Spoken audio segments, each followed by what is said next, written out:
Welcome to the Poundcast, the Digital Pound Foundation's podcast, dedicated to explaining and discussing all aspects of a digital pound and the impact of new forms of digital money.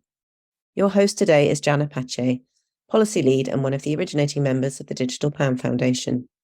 Today, Jannah speaks to James Pomeroy, Global Economist at HSBC. In this episode, Jannah and James discuss the macroeconomic considerations surrounding central bank digital currencies.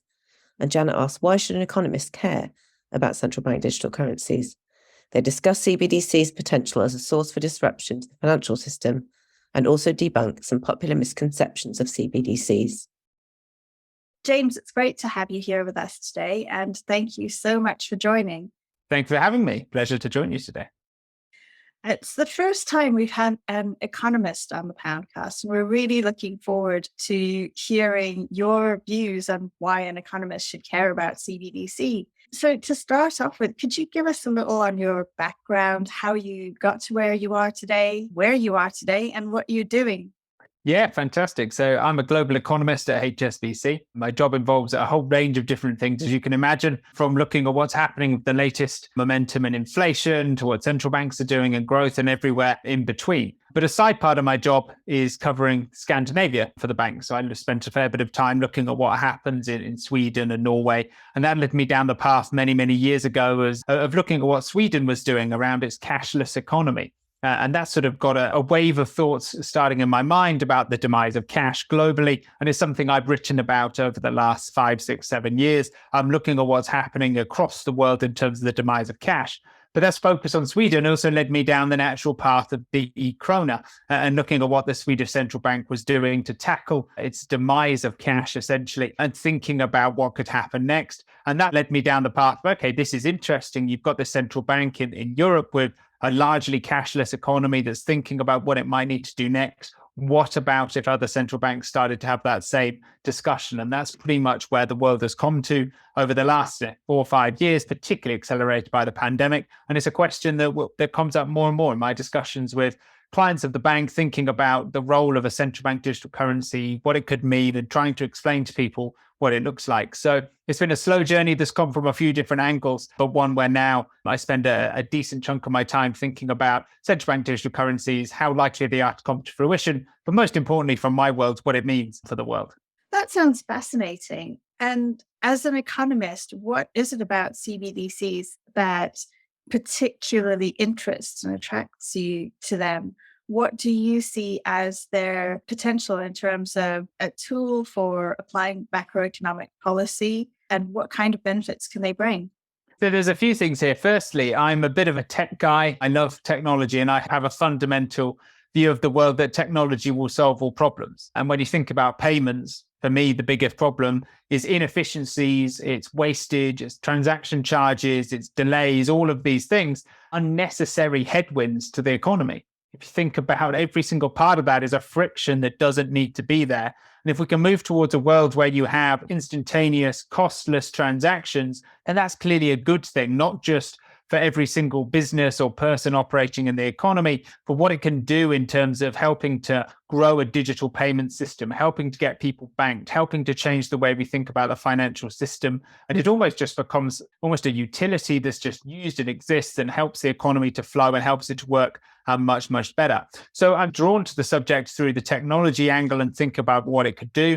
But also, I'm an optimist. I like to think about the good that can happen from technological change. And you go through some of the macroeconomic implications of a central bank digital currency, and it certainly takes me down that path. If you could take away all the transaction charges in the global economy, if you could make all payments cheap or free, instantaneous, incredibly secure, the macroeconomic spillovers that this could have on the global economy, particularly in the emerging world, could be enormous. And it's just another reason for me to be positive about the role of technology on the broader economy. So when you're looking at some of those benefits from a macroeconomic perspective, are you considering then wholesale CBDCs, so CBDC that's intended for use by financial institutions, or retail CBDC, so CBDC that's available for use by the general public and by businesses and consumers? So we're looking at both, but more so, I think the macroeconomic benefits and implications are much more widespread and interesting on the retail side. Now, wholesale CBDCs can help to solve some of those issues I just mentioned. They can streamline things, make things cheaper, quicker, etc. But that's all hidden within their financial system. So the benefits to the broader economy aren't quite so evident or as big. Whereas on a retail CBDC, this whole notion of spreading the benefits to more and more actors within the economy is clearly of greater interest. And it's also something we find going out and speaking to people of a range of different backgrounds is far easier to explain because people can see and imagine what is happening on the retail front. Whereas on the wholesale side of things, it's easier in many ways, but it's also quite complicated because it's within part of the system that people, or 99% of the population, don't interact with ever in their lives. So it's much easier to talk about, I think, a lot of what's happening on the retail front. Okay, so what are some of the characteristics that a retail CBDC would need to have in order to deliver some of these benefits? For example, you've mentioned the ability to transmit interest rates potentially without any friction or delay. And so that kind of points towards your vision of a useful retail CBDC from an economist's perspective as being one that is interest bearing. And I know many central banks have debated extensively whether or not a retail CBDC should be interest bearing or not. So what other features should CBDC have? And what are also, I guess this is a separate question, what are some of the other implications of a CBDC being interest bearing? Yeah, so let's start with the interest bearing side of this. When I started looking at CBDCs 6 years ago or so, and we started thinking, these are the discussions that central banks are going to have. You've got all the pros and cons of different interest rate qualities you could attach to a CBDC. And I was going around in circles and said, well, surely the easiest option is just to go non-interest bearing, because then you're basically saying cash isn't interest bearing, CBDC non-interest bearing. That's an easy decision to make. But there's so many benefits of it being interest bearing when you think about the various options you could have. One is it in terms of being efficient monetary policy. So if you're a central bank today and you set interest rates in your economy, there's a whole load of different transmission mechanisms by which this feeds through into households and businesses, both their deposit rates, their lending rates, all of these things. But with a CBDC, you can make that transmission far quicker, far cleaner, and it would make a central bank's job probably quite a lot easier in terms of setting interest rates, because you can see the impact of those interest rate changes on the broader economy much more quickly, much more cleanly, and therefore it's probably easier to set interest rates in the economy. But this is then where you have to think about, if you were to set interest rates, how do you go about doing it? And I think it's interesting where you could say interest rates could move around, and that is your interest rate tool. It's sort of, we think about the base rate in the UK or in any other economy. But what happens if you start thinking about tiering interest rates? And then you give yourself another economic tool. So you can essentially say to people, well, above a certain amount in your wallet, this is then the interest rate you get, or below a certain amount, this is the amount of interest you get. And you can essentially use these interest rate tools as a way of, in times of crisis or the opposite, of incentivizing households to save or to spend as much as suits. And essentially, you're giving yourself another highly effective tool to stimulate the economy. So if you think about a challenging 2023 going forward, if you're the Bank of England, for example, and you're thinking households are likely to be cautious this year because of the huge amount of uncertainty, cost of living squeeze, etc. Well, what you might choose to do is say to households, well, what we'll do is we'll give you a little bit of interest on a small amount of your balances. So maybe it's £500 and maybe it's £1,000. But everything above that has no interest. So essentially, you're encouraging people to take their money out of their bank accounts and put it into other parts of the financial system, help to get things moving. But you give people a little cushion. And that's going to be quite an effective way of setting monetary policy, rather than just meaning that everyone gets very, very low rates. You allow people to get interest on a certain amount of their balances. You can also use it in times of where you want people to pull back, where if you're tightening monetary policy, you could do the opposite. You could put in very, very high interest rates on certain low levels of savings to encourage people to add it so that their marginal income goes into saving. And if you were to do that, then actually the impact of that on slowing down spending, particularly amongst lower income households or people who save less month to month, could be quite dramatic. So you almost give yourself an additional monetary policy tool by being able to have this tiering of interest rates. It's complicated. It's more difficult to explain if you're a central bank, but you're giving yourself another tool that I think could be quite powerful. The other part of this policy setting that I think is quite interesting comes down to the level of anonymity you have around payments. Now, this is something I'm sure we'll discuss in a little bit more detail. But essentially, if you're a central bank or a government, if you have more information about what's happening in your economy, you will set policy better. all else being equal. Doesn't mean you're going to set policy flawlessly, but it does mean you're more likely to set it better. And essentially, if you go to a central bank or you're a government and you give everyone even a decent amount of data of these are the sectors that are doing well, this is spending in the economy in real time, it's easier to change policy, both in terms of interest rates, both in terms of government support at any given point in time. The more detail you have, the better. It allows that information to be clearer, allows that information to be interpreted better in terms of setting policy as a result. But clearly, it's a step in the right direction if you're thinking about how a CBDC can help make policy setting better. And this is a fantastic example of this right now, because we're in an energy crisis here in the UK. Households would really benefit from energy support. And we've had these payments from governments that have gone through your energy supplier, essentially. So it's a discount off your bill. But many households don't get that because they have meters. But in a world where every single person in the UK had a CBDC account, what you could do is essentially drop payments into people's accounts. You could use that as a tool to stimulate the economy. You could use that as a tool to support households. And this in itself is another way you can set policy in an unbelievably effective way using a CBDC. So it's all these various strands. I'm sure we can talk about in a little bit more detail, but it's that interest rate setting, an extra tool that you have available. It's information about the economy that allows you to think about what can happen or what policy settings are appropriate. And there's the ability to act on that from a fiscal perspective with payments into people's bank accounts. Those three things I think are very powerful tools that should make economic policy setting much better. That is really super interesting. And if we think about how it works at the moment, if the Bank of England changes interest rates, if the Monetary Policy Committee decides to raise or lower interest rates, then we have to wait for that to trickle down through the commercial banks to individual account holders. And quite often it really doesn't have much of an impact. So interest rates have gone up. The rates of my savings accounts have not. They've trickled down a lot faster to mortgage rates, for example. Exactly. Unknown reason. We can't imagine why.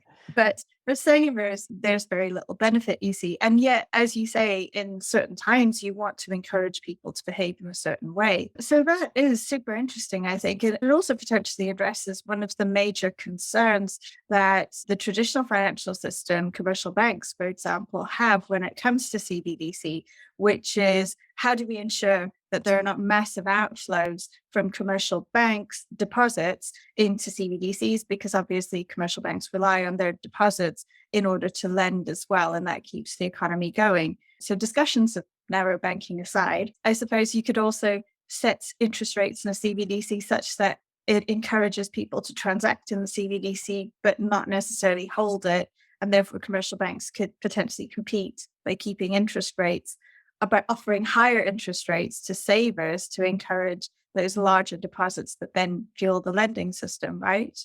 Exactly. That's where that tiering approach can have another benefit. So you can essentially have almost like a liquid cash CBDC account that could pay X, and then you can have an above a certain amount that pays Y. And those X and Ys can be tailored to suit whatever you need during the shape of the economy. It could be encourage people to save loads. It could be encourage people to save a little bit, but not too much. It could be to put money in the commercial banking system, whatever needs to happen. It's essentially an extra lever that you can pull in terms of monetary policy setting that, combined with, as you say, that feed through into people feeling it much quicker, should make monetary policy much more effective as a tool. And we've gone through a year where central banks across the world have been raising interest rates very quickly in response to quite strong economic activity in many cases, but also very high inflation. And we're talking about the lag time of monetary policy into the economy of 12 months, 18 months. Well, if you've got these additional policy tools and this faster transmission mechanism, then maybe that isn't a 12 to 18 month lag, it may be much shorter. So again, it's not just about some of these sort of how things could work, it's the speed at which they can work, the efficacy of how monetary policy feeds through, and hopefully it would make it a more potent tool in terms of streamlining the economy,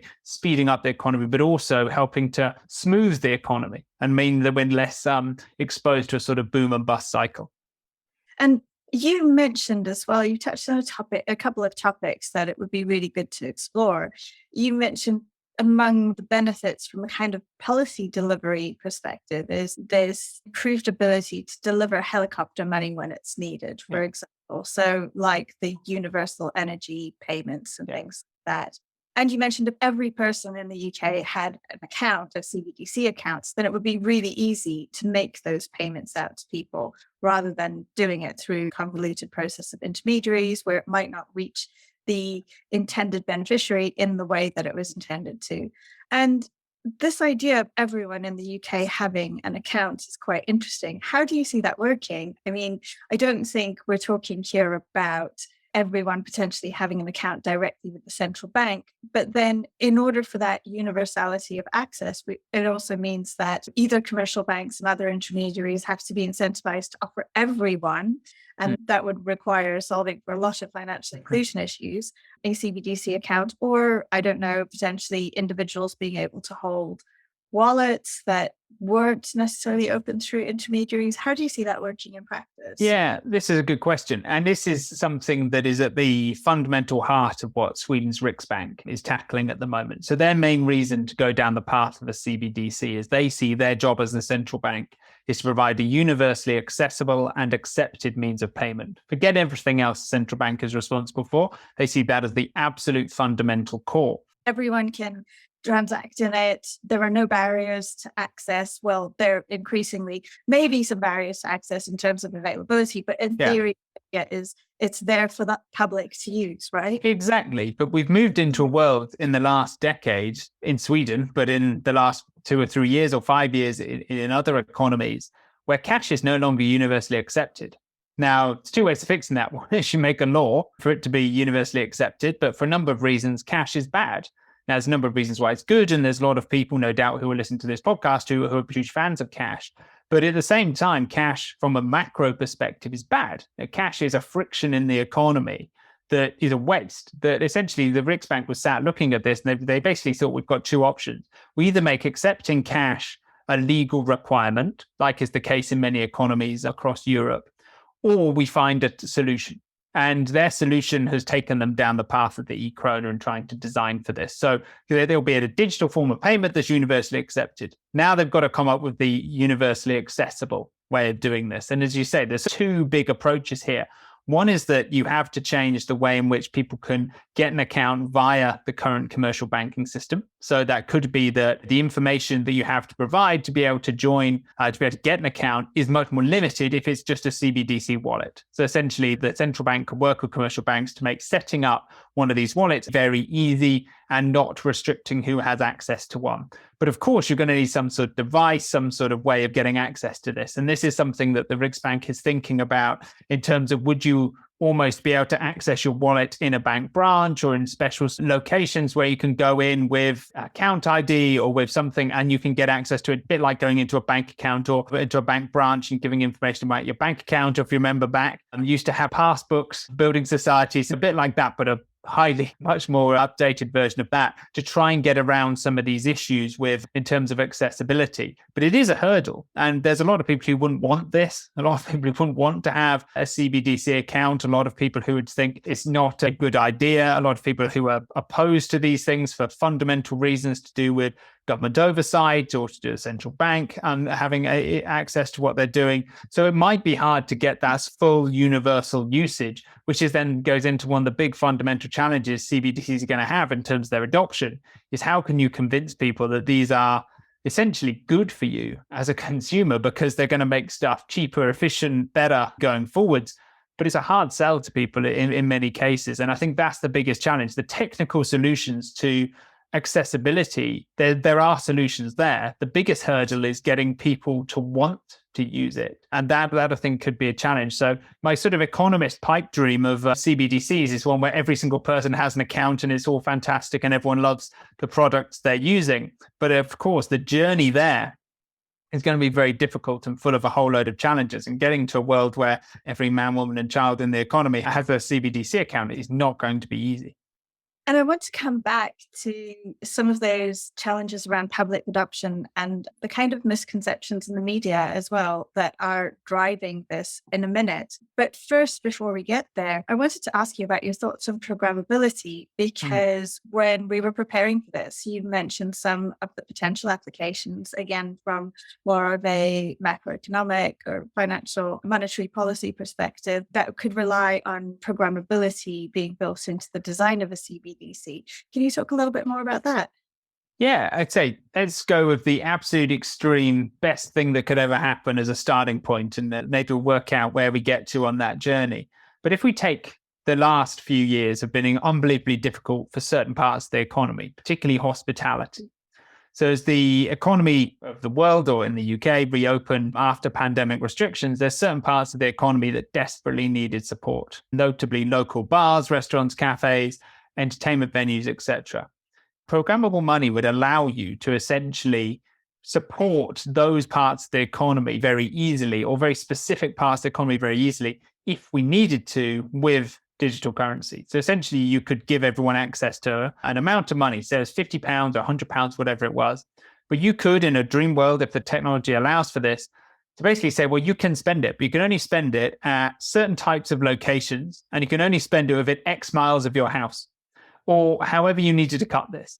And what that can do in terms of allowing that very targeted support for parts of the economy that really need it could be unbelievably powerful. And it's essentially thinking about, in any situation, if you were to say as a government, well, actually, what would be the ideal situation here is that households with this level of income who live in this area, who need this, we can support them very easily without much hassle. The same comes with something like natural disasters. If you had a load of flooding and you wanted to somehow support households in an area, you could say, well, actually, these are the businesses that have been disrupted. These are the things that people may need to spend their money on. It becomes very, very easy to deliver very targeted, very efficient support for households. It could also, bigger picture, change the way we think about government handouts. And I think this is where the longer term impact of central bank digital currencies could be. If we move to a world where programmable money or programmable handouts or support for households are much more commonplace, you can take away this idea that government benefits are bad or they can be misused or all of these things. And essentially, if you can get support from government that can only be spent on children's clothes or on essential food or on energy bills or on rent or all of these sorts of things, you can basically make all of these things much, much easier to provide. Any sort of benefits are much, much easier to provide.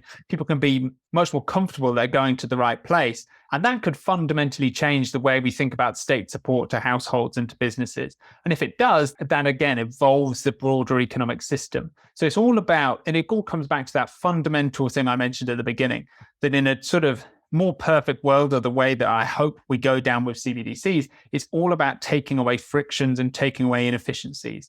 And essentially, all of these different benefits that you can get from a CBDC all contribute to that. And it should allow to make an economy that's much more efficient, much more productive, and works much more easily. And if it does, then fantastic. But of course, I'm being quite pipe dream about this. There is a whole load of challenges and hurdles along the way. But fingers crossed, that's where we get to at some point in future. And I can totally see the advantages of having that sort of very targeted benefits and welfare delivery as well, especially as one of the issues at the moment is that it's not only really unclear how benefits are being used or how welfare payments are being used, but also the fact that allocations for something such as childcare may actually be used in practice to cover shortfalls in another area, such as housing. And actually, if everything was incredibly targeted, then it would show up the shortfalls and it would show up potentially where additional support was required. But this is also the incredibly positive view of it. And I realize as well that, and I'm sure many of our listeners will be thinking with horror of some of the misuse that could arise here. And again, it all goes back to trust, doesn't it? Yeah. As I said before, in this road to adoption, you've got to convince people of the benefits and have some trust built into it, into the framework. Do you have any thoughts on how that kind of trust can be built in so that people don't see this as potentially the grasping tentacles of an authoritarian state, but instead of something that actually makes government more accountable to them in terms of how taxpayer money is spent and how they're benefiting from it? Yeah, it's a great question. And it's one that comes up a lot when I talk about this. And it's one that people are obviously very strongly opinionated about, particularly in terms of government overreach. So what's interesting is you could take exactly the same situation as we were just discussing. Government handouts to people that can only be used to buy food. Well, that could be seen as an amazing thing because of what it does in terms of shaping the way we think about benefits. But it could also be seen as huge government overreach that says you could only spend this amount a month on food. And both of there's the same scenario, just in terms of your interpretation, completely changes the way you think about it. Now, we've all heard these, I guess they're horror stories or ideas of you go to McDonald's twice in 1 week and then the CBDC cancels your order the third time because it wants to make sure you're being healthy and all of these things. And of course, this is the bit that's going to be very hard to shake from people's view of these things, because essentially, if your view of the world is that the government wants to control you and the central bank wants to control what you're doing, then I don't think it's very easy to suddenly think that a CBDC, where, like it or not, the government or the central bank will have greater degree of visibility over what you're doing. And there is a great amount of visibility as it is today, but it would probably be greater in a CBDC world. That's a very hard one to shift. And this is the biggest challenge for me in terms of this adoption. If you're a central bank, you can say all you like to people. Honestly, your transactions are anonymous. I mean, people aren't going to believe that necessarily, or at least certain parts of society aren't going to believe that. So then you start getting down that whole question of, is it worth even making something completely anonymous because people aren't going to believe it is anyway? Or do you go further down the sort of, we'll get some more information? And it all comes back to that marketing, that pitch to people. Look, honestly, we are not a bad thing here. We're trying to create something for the greater good. But there are huge sections of society that will not be keen on doing that. And we have this today. There's huge chunks of society who love using cash, who don't want to use digital payments for a whole load of different reasons. And it comes back to trust. And those people are not going to necessarily be swung by any design of a central bank digital currency. They're more likely to be opposed to a central bank digital currency. How can you make people reap the benefits or see the benefits of a central bank digital currency? It's very hard. Because for 99% of the population, you're probably not going to notice that anything has changed. I use the analogy a lot talking about central bank digital currency, that it's like replacing the plumbing system inside your house. Today, hot water comes out the tap. You replace the plumbing system, tomorrow, hot water comes out the tap.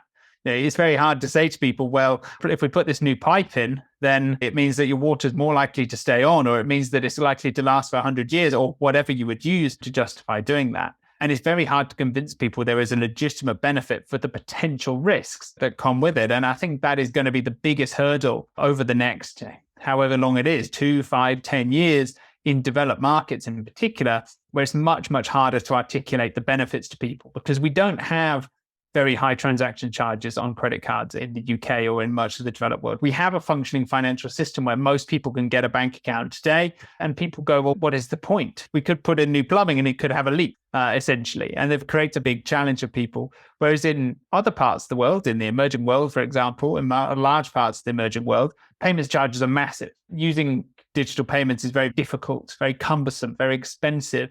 Most people don't have access to good, high quality digital payment infrastructure today.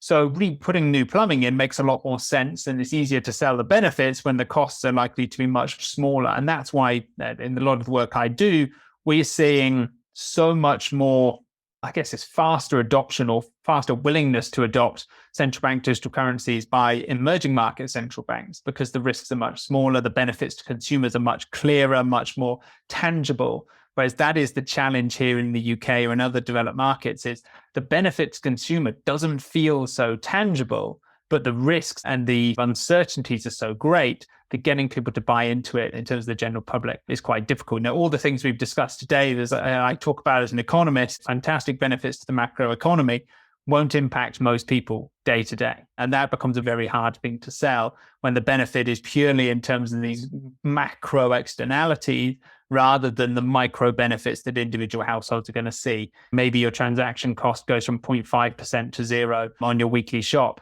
but who knows whether you'll actually see that or not. That is a very hard thing to sell to people.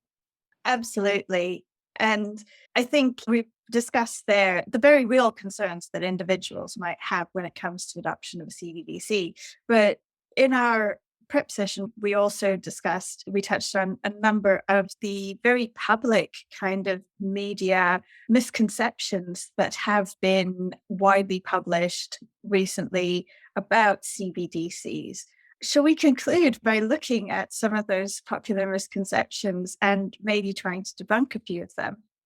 Yeah, I mean, the one that I see regularly is these huge challenges in terms of essentially bank runs. And people get worried about financial stability. Going back to some of the macro concerns that people have, is they say, well, if we get into a time of crisis, people just take all their money out of the commercial bank, and they'd put it all with the central bank, and you'd have a financial crisis overnight.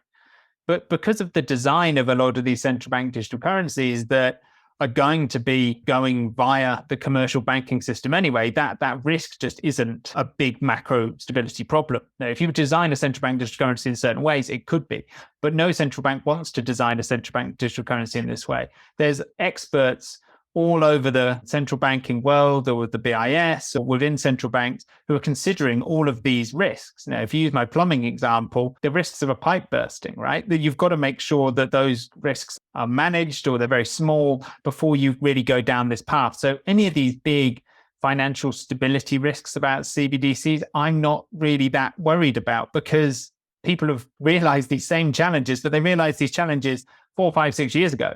And the designs of CBDCs have evolved to tackle those, and to now basically think, okay, things are going to be better. There's ways of getting around these, so I'm less concerned by them. I think the privacy issue is clearly going to be one of the biggest hurdles. People are worried. People think, okay, central bank's going to control what I can do with my money, but we can flip it the other way. The central bank or the government can give you money to be spent on things that are useful. So it does work both ways. I don't think any central bank or government is going to be wanting to wading into what individual people are choosing to do with their money, right?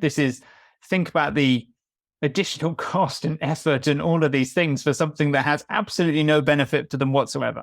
I just don't see how that is going to be a future of how a CBDC works. It's simply, in my mind, it is a improving of the financial system, taking us to a world where there are more tools that the authorities can use in terms of interest rates, a better pass-through of interest rate policy into the economy, potentially massive benefits in terms of how we can distribute fiscal policy far more effectively, far quicker, and far more targeted. All of those things are huge macroeconomic benefits. And if it does come with a little bit more information about what is happening in the economy in real time, then it's going to make policy setting in both of those spheres far better, far more effective, and timely. And all of that together should lift potential growth. It should mean that people are less likely to lose their jobs, because we should be better at avoiding recessions. It should mean that we're less likely to get very high inflation, particularly inflation that affects people, because we should be able to tackle it better.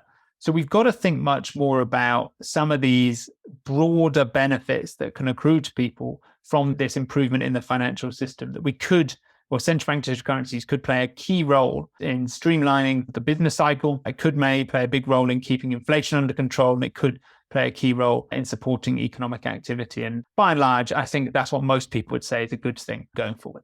And there you have it, an economist's dream of the ultimate CBDC. There we go. Thank you so much for joining us today, James. That has been utterly fascinating. Pleasure. Thanks very much.